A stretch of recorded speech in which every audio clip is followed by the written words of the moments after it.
Welcome to WHRO's Weekly Edition.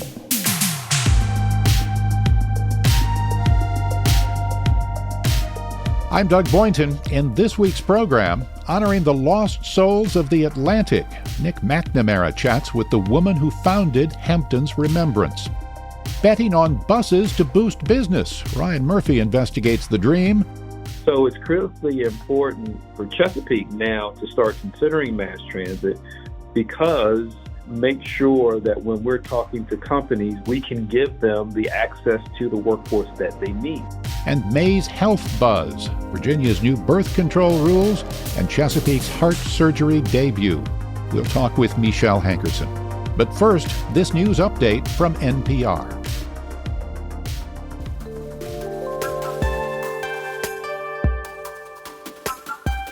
It's WHRO's Weekly Edition. Changes coming soon to the Williamsburg Branch Library. The city has started looking for contractors to replace the Scotland Street building. We get more from WHRO's Nick McNamara. The Williamsburg Branch Library was built in 1973, with notable additions in 1982 and 98, which interim library director Sandy Towers says hasn't alleviated the need for more space. We are really bursting at the seams. The project would involve tearing down the current building and replacing it with one that's more ADA accessible, with more space for children's materials, and has up-to-date technology and utilities. The plumbing, the HVAC, the electrical, and data, all of those systems are in desperate need of upgrade. We are really just one catastrophic failure away from having to close the library. Expected to cost over $40 million, Towers says she doesn't see construction starting until late 2025 at the soonest. Nick McNamara, WHRO News. For some time, Governor Glenn Youngkin and Virginia Republicans complained about tying the state to California's planned transition to all-electric vehicles. WHRO's Sienna Morales reports the governor took action on his own this week. The mandates would have required 100% of vehicles sold in the Commonwealth to be electric by 2035. Lawmakers voted to adopt the standards in 2021 with the goal of reducing auto emissions. Republicans have attempted to repeal them in the years since. Now, Governor Youngkin is citing a legal opinion from Attorney General Jason Miyares that says Virginia does not have to comply with the standards, which were created by California. Electric vehicle ownership is on the rise in Virginia. About 40,000 electric vehicles were registered in the state in 2022, more than double the number in 2020. Sienna Morales, WHRO News. A sailor who was stationed in Hampton Roads gets 18 years behind bars for a case we'll call Spy Games Gone Wrong. WHRO military reporter Steve Walsh reported that story. Chief Petty Officer Bryce Pedicini was sentenced this week after a 2-day hearing during his court-martial in San Diego. The chief was charged with espionage, which can carry the death penalty in military court. He was found guilty of a lesser charge of attempting to sell secrets to a foreign power.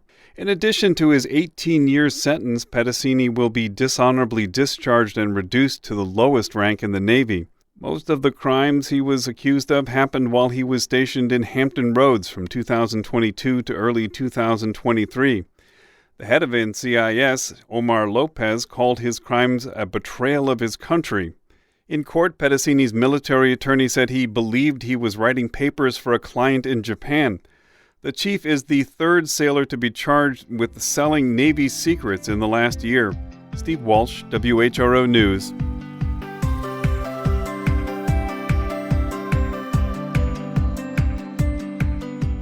The Day of Remembrance is an internationally observed ceremony honoring enslaved Africans who died at sea on the way to the Americas. The Hampton ceremony was organized by the Sankofa Project. WHRO's Nick McNamara spoke with founder Chadra Pittman about this year's event. Hi, Chadra. Thanks for speaking with me today. Talk about the significance of hosting the ceremony at this site and what people can expect if they turn up. Remembrance is a ceremony that was initiated back in the late 1980s by activist and author Toni Cade Bambara. And she basically was at a storytellers conference and said that, we don't acknowledge those ancestors who died in the Middle Passage, that we don't recognize them, those spirits in the water. And when I moved to Virginia, I realized that, while we celebrate and acknowledge the arrival of the Africans, we acknowledge the contraband decision, which is what freed many Africans and led to the Emancipation Proclamation. All of that happened at Fort Monroe. What we don't acknowledge is the Middle Passage. Remembrance is a ceremony that we do which acknowledges the millions of Africans who walked on board those enslavement ships but never walked off. So at Remembrance, on the second Saturday in June, we gather at the water to pay honor to these ancestors who never got a proper burial. They were thrown into the Atlantic Ocean. They were pushed. They jumped in some cases, resisting a life of enslavement. So when people come to Fort Monroe on Saturday, they will hear drums. They will hear untold history of the Middle Passage. They will experience what we hope to be a sort of a healing for this pain of this horrid past. Sankofa is a word in the Akan language of Ghana. Can you tell me what it means and how does that help inform your work with the Remembrance ceremony and beyond? So Sankofa isn't a Dinkra symbol. It is actually a proverb that comes out of West Africa, Côte d'Ivoire, and Ghana. It means return and fetch it. I first learned that word when I was working at the African Burial Ground in New York. One of the burial remains that we uncovered had metal tacks that were in the shape of a heart, which is one of the symbols of Sankofa. The Sankofa symbol that we use for remembrance is of the bird. It has its feet pointing forward and head facing its tail. And the symbolism of that is that in order to know where you're going, you have to know where you've come from. So the work that I do with the Sankofa Project and with the ceremony of remembrance is to encourage people to reach back and touch their history, touch those memories of their past, because the only way that we can be truly informed and make informed decisions about our future is to know where we've come from. The beauty and the pain of the past is acknowledged at Remembrance. What do you hope people carry with them when they leave the Day of Remembrance event? I hope that when people come, that they will walk away with a new appreciation for the contributions which Africans have made across the globe. I hope people will realize that what we're dealing with today, issues around critical race theory, issues around DEI, diversity, equity, and inclusion, all of these programs that are being cut, that we realize that there's a connection with regards to this erasure of history, and that people, all people, will want to take up this information, will want to honor these ancestors and realize that we are all connected as a shared humanity. That is my hope, that our pain collectively, another person's pain is also our pain. Audre Lorde, I will say since this is Pride Month, Audre Lorde once said that no one is free. She was talking about women, but she said women are not free. She's not free if other women are not free, to paraphrase her quote. And I think that's the way that I want people to think about remembrance, that we are a collective body of individuals living on this planet, and that we have a lot to heal, from the Native American genocide to the transatlantic enslavement trade. And so I hope they feel refreshed and excited about learning more about this untold history. Chadra, thanks for joining me. Thank you. That was Chadra Pittman on the Day of Remembrance, Saturday, June 8th at Fort Monroe.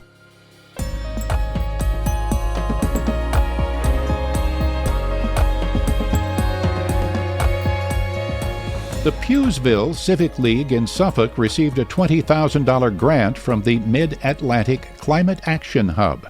WHRO's Catherine Hafner reports they want to fight chronic flooding issues. Carolyn White was born and raised in Pewsville, which sits along the border with Chesapeake. The neighborhood's long faced flooding issues, but it's gotten worse. White blames the city for neglecting infrastructure. She says kids have to walk in the street when water pools in people's front yards. And then when they go to the park on a rainy day, they can't play because the park is flooded with water also. So it's just a hardship when we have any kind of rain. White says the Pewsville Civic League would love to use the new grant to fix infrastructure themselves, but the money will likely go to educating neighbors. We're going to do whatever we can in the community to get the word out to the people. Suffolk is working on a $7 million project to improve drainage in Pewsville. White says the community is skeptical that it'll work. Catherine Hafner, WHRO News. WHRO military reporter Steve Walsh says many young sailors are buried in debt, and he reports that Congress is considering a nearly 20% pay hike for the most junior military members. Tara Alderete with the nonprofit Money Management works with clients on active duty around the country, including in Hampton Roads. She says more young families are struggling to pay the bills. What we're seeing is 1 in 5 active duty service members is living below the poverty line, and half of those are below 200% of the poverty line, which is pretty staggering. As part of the defense bill, the U.S. House is considering a 19.5% raise for service members E4 and below. That's the group that's struggling the most, and it's getting worse, Alderete says. This year, we've seen the debt increasing by 18%. We're also seeing the budget deficit increasing about 23%. Rising prices are part of the reason, but also poor spending habits, she says. Her organization will help troops design a budget and help them consolidate their household debt. Steve Walsh, WHRO News. A North Carolina federal judge overruled several state laws that imposed new requirements on the use of FDA-approved abortion pills. WUNC's Jason DeBruin reports. The new laws were passed by the Republican-led state legislature. They mandated that only a licensed physician could provide the abortion drug mifepristone, that the medication had to be provided in person, required an in-person follow-up visit, and required reporting of all adverse events, including those that are not fatal. But those rules have already been considered and expressly rejected by the Food and Drug Administration. Therefore, federal district court judge Catherine Eagles ruled that states cannot impose those specific added requirements. This means in North Carolina, the abortion pill can again be taken at home, can be provided by pharmacies, and does not require an in-person follow-up visit. I'm Jason DeBruin. Hampton's Phoebus community wants to link residents and visitors to the district's history. WHRO's Nick McNamara reports you should look for a sign. The signs bear QR codes linking to an interactive map that leads you on a self-guided tour dotted with 89 historic Phoebus places. The project was a collaboration by the Phoebus Partnership, led by Neighborhood Commissioner Joe Griffith and resident Tim Receiver. Receiver collected historic pictures of Phoebus over the years, while Griffith did the lion's share of work developing the no-download app. We don't toot our horn enough as a community about all the great history we have here. I feel like people can be inspired by understanding the history of their house, for example. Maybe they don't even know it's on the National Register. Griffith hopes the tour can be an educational tool for visitors, residents, new and old, and youths for years to come. Nick McNamara, WHRO News.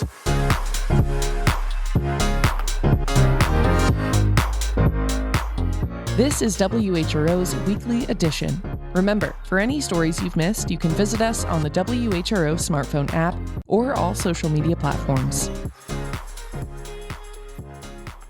Hampton Roads business leaders and economic development officials are starting to think that public transit can help boost the region's economy. WHRO's Ryan Murphy reported the story. On a sunny afternoon in the shade of the Dollar Tree headquarters in Chesapeake, Mary Lou Burke pulls up with her husband on a long tandem bike. When Burke retired from teaching high school in 2022, the first thing she did was sell her car. Didn't really want the expenses of it. Really don't like driving in the Hampton Roads traffic one bit. And I'm also an environmentalist, and I believe in equity, and I just thought that transit was something I wanted to support. Burke says living in Chesapeake's Greenbrier area means there's enough close by that it's doable. But to go to an appointment in Virginia Beach or catch an Amtrak train in Norfolk is a lot harder. We can get there by bus, but whether we can get there early enough to catch an early morning train, or whether we can get home from a late arriving train, like in the evening, especially, you can't do it. That's because Chesapeake spends less per capita on transit than any other Hampton Roads city. But Burke's here in Summit Point to see the possibilities Chesapeake's exploring to potentially expand its transit system. That could connect Chesapeake to Norfolk or... Steve Wright is in charge of economic development for Chesapeake. Wright says being able to quickly move people who work, shop, eat, or live in Summit Point and other hub areas will help those areas thrive and can help the city recruit new companies. So it's critically important for Chesapeake now to start considering mass transit because, we want to be able to make sure that when we're talking to companies, we can give them the access to the workforce that they need. Plenty of studies extol the economic benefits of robust transit, from higher worker wages and higher property values to the creation of more small businesses. But Hampton Roads Transit consistently ranks near the bottom on both money spent and services offered when compared to other metro areas. Our public transportation system is grossly underfunded. That's Hampton Roads Chamber of Commerce President Brian Stevens. He says transit will be key for Hampton Roads to compete with other metros for business and overcome the ongoing exodus of young talent that's plaguing the region. Because when you look at creating a sense of place, which is what we need to do, think about having a robust public transportation, light rail, buses, bicycle paths, the thing that the younger workforce want. We need to create that right here in Hampton Roads. We don't have that right now. Tampa has it. Charleston has it. Charlotte has it. Meanwhile, those young workers Stevens is talking about aren't waiting for officials to make their move. 23-year-old Max Lichtenstein recently helped start Tidewater Transit Advocacy, a citizen group pushing for better public transportation. Lichtenstein says he could get just about anywhere in Blacksburg with a bike and a bus pass while he was a student at Virginia Tech, something that became a lot tougher when he moved back to Virginia Beach. Having transit as an amenity you can advertise is, to a lot of people, especially our generation, the more up-and-coming younger people, is a very big benefit to have. Saying you don't need to drive downtown every single day of the week is going to be, it's a pro for a lot of people. Lichtenstein says he's encouraged by some of what he's heard and seen, but it's all just a start. HRT recently got dedicated regional funding for high-frequency express bus lines to connect major employers like hospitals and shipyards. But efforts from Stevens and the Chamber to revamp HRT's funding structure and net more state money from the General Assembly went nowhere this year. HRT serves 6 cities in Hampton Roads, each of which decides how much service they want and want to pay for within their city limits.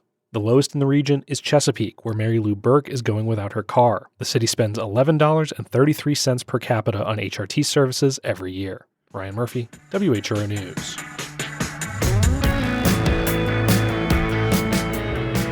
Cancel plans for a homecoming this month. The Norfolk-based USS Eisenhower and her escorts will stay in the Middle East for at least another month.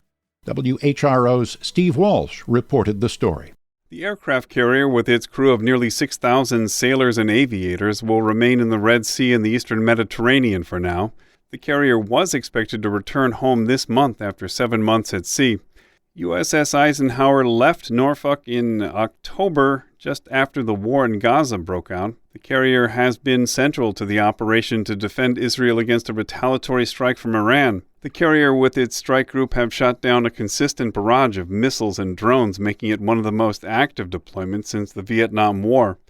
Along with the Ike, 2 other Norfolk-based ships, USS Philippine Sea and USS Gravely, will also remain in the region. Steve Walsh, WHRO News.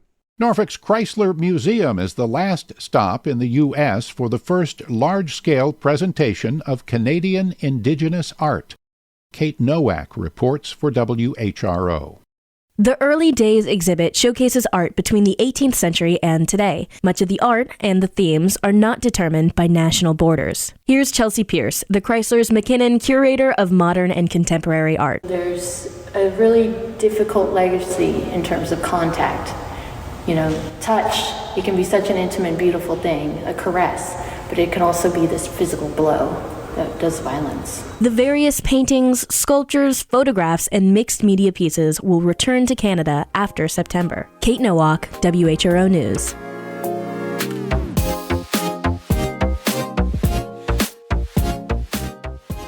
And finally, it's time for the May Health Roundup. I spoke with Mechelle Hankerson about this month's health news, including contraception policy changes in Virginia and North Carolina, and Chesapeake Regional's first open-heart surgery. I know they've been trying for several years. Chesapeake Regional Medical Center finally performed their first open-heart surgery, and they announced it in early May. How did they get here, and what does it mean? So Chesapeake had to get permission from the state health commissioner, and when they first asked, the state said the area already had enough heart surgery services. Chesapeake appealed that decision all the way up to the state Supreme Court. The state Supreme Court agreed with Chesapeake, which allowed them to reapply, and they actually got to consider the need in North Carolina. North Carolina relies on Chesapeake Regional for quite a bit. So when Chesapeake Regional reapplied, to the state, they actually got approved. They took some time to get the staff together, and that included Dr. Edward Coleman, who led the first surgery. Getting the approval to do open heart surgery allows patients and families to have this really big surgery and procedure closer to home, which is really important. This is Dr. Coleman. And that makes a big difference in helping the patient feel more comfortable, safer, more oriented. Contraception was in the news both in Virginia and North Carolina this month. Let's start Virginia, where technically there was a change that was blocked by Governor Youngkin. What about that? So Governor Youngkin had a few pieces of legislation left to veto, and one of those was the proposed Right to Contraception Act. It was a Democratic-backed bill that would have stopped local and state government from restricting access to birth control. Youngkin vetoed that bill. Newport News delegate Sia Price was one of the state lawmakers who supported it and said the governor was playing politics with important health care policy. As the extremists continue to focus on controlling people's bodies and poking around in folks' bedrooms, what they fail to understand is the real-life impacts of their actions. Because of abortion laws in other southern states, Virginia Democrats are really focusing on reproductive care here.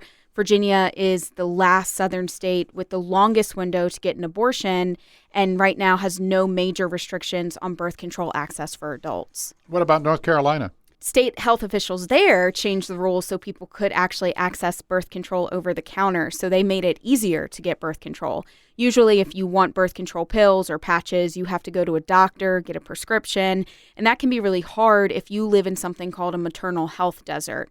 So North Carolina officials say that more than half of pregnancies in the state are unplanned. So if they can get birth control to people by making it accessible at pharmacies, which are a little bit easier to get to, you can go to CVS, you can go to Walmart, you can go to Rite Aid, I guess if you still have one open near you. This is a great way to help with family planning. This one's kind of an odd one. Virginia keeping track of kids getting sick from eating cannabis? Virginia is going to keep track, or at least they're planning to keep track of kids getting sick from ingesting THC or CBD. Our partners at the Virginia Mercury reported that State Health Commissioner Karen Shelton sent a letter to doctors that she heard of enough kids in the state getting sick from this, that the state wants to set up a special surveillance system. Shelton said some hospitalizations have occurred and doctors should report any more of them to local health departments. And this has been one of the things that folks who are against legalizing marijuana have cited for years in policy discussions. They don't want children to accidentally get a hold of marijuana and marijuana products. What does it look like when a child gets sick from ingesting THC or CBD? That's a really good question because it doesn't look like adults who ingest those products. Dr. Mechelle Arzubi at Children's Hospital of the King's Daughter described it like this to WHRO last year. They're very sleepy, drowsy. Sometimes they're hallucinating. Very difficult to wake up. The younger, very young kids, so we're talking about 2-3 years of age, who had inadvertently got into it, sometimes they'll be vomiting and having some breathing difficulties, especially if they had gotten into a lot of gummies. And that's this month's Health News Roundup. Thank you very much. Thank you. And that's a wrap. You've been listening to WHRO's Weekly Edition. We had help today from Brian Murphy, Catherine Hafner, Steve Walsh, Nick McNamara, Sienna Morales, and Kate Nowak. WUNC's Jason DeBruin and Colin Campbell also contributed. Thanks as always to Connor Worley, who produces the program. And a reminder, you can always get full episodes on the Weekly Edition podcast feed, and you can get news updates at WHRO.org, the WHRO Reports podcast feed, and on the WHRO smartphone app. For all of us at WHRO and WHRV, I'm Doug Boynton. Stay safe. Be well.